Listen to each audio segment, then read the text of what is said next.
Yo, what's good, guys? It's Austin here, or Luna. So today's story time is about somebody who was insane, okay? A very, very insane mom. And I've met a lot of insane moms, okay? Like, I've been chased out of houses with baseball bats. I've been threatened by people's moms. You know, some people's parents are just really, really strict to the point where they're just, borderline insane. But anyway, this story time is about probably the craziest mom I've ever met in my entire life. And it was not a good first impression. Let me just say that, all right? So this story time takes place when I was in 10th grade, all right? I was talking to this girl at the time. Let's just call her Cassidy. Okay, now Cassidy invited me and a bunch of other people from our school over one night while her parents were out of town. And she was like, yeah, come over, let's hang out. Like, we can smoke, we can do whatever. They're not going to be here. So I was pretty excited. So I went over there that night, and it was me and a bunch of other people.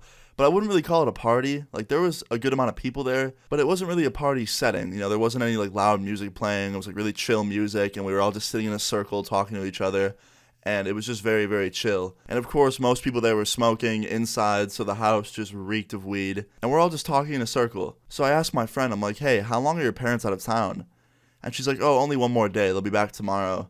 I was like, oh, okay. And she's like, yeah, they're all the way out in New Hampshire. It's a pretty long drive. They'll probably be back tomorrow night. I was like, okay, cool. So, I wasn't worried. I was like, all right, cool. They won't be back, early in the morning, so she doesn't have to clean super fast. She's got plenty of time to, clean up and get the smell out of the house and stuff.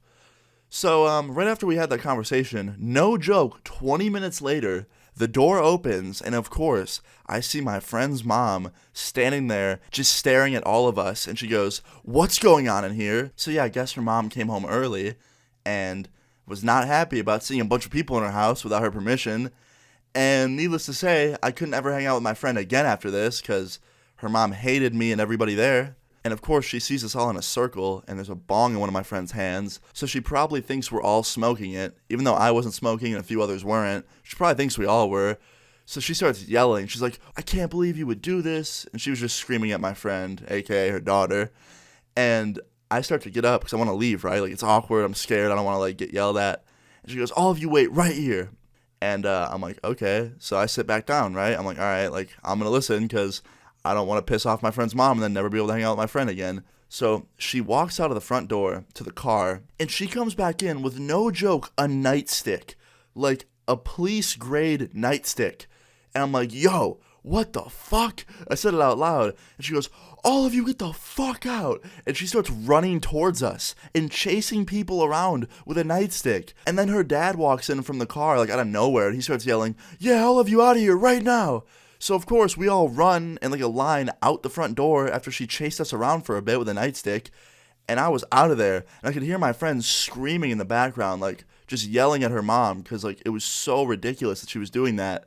And, yeah, me and all of these people ran back to one of their houses and hung out there for the night and just, couldn't believe what happened. I didn't even know some of these people, but I was just hanging out with them because we all were bonded together by some crazy mom chasing us with a nightstick, screaming at us.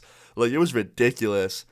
And yeah, it's funny because that's not even the first time I've been chased out of somebody's house with an object. I remember one time somebody's mom chased us out of their house with a baseball bat because they were throwing a party at her house.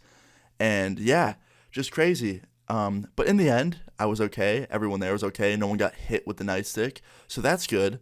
But yeah, moral of the story is, if there's any moms or dads watching this, if your son or daughter throws a party or has a bunch of friends over while you're out of town, don't chase them all away with a nightstick, because that's not really the best option. You could just ask them politely to leave, or you could maybe even raise your voice a bit to prove your point, but do not chase them with a dangerous object that could hurt them. And also probably not a good idea to throw a party or have a bunch of friends over and smoke inside when your parents are out of town, because yeah, they might come home early and be really, really angry. And if your mom's anything like this mom, hopefully she doesn't have a nightstick. But yeah, guys, I hope you enjoyed this story time. Please leave a like on the video if you guys did enjoy it. And feel free to leave your story times in the comments down below. And subscribe if you're new. And I'll see you guys all later. Peace. I think I made it.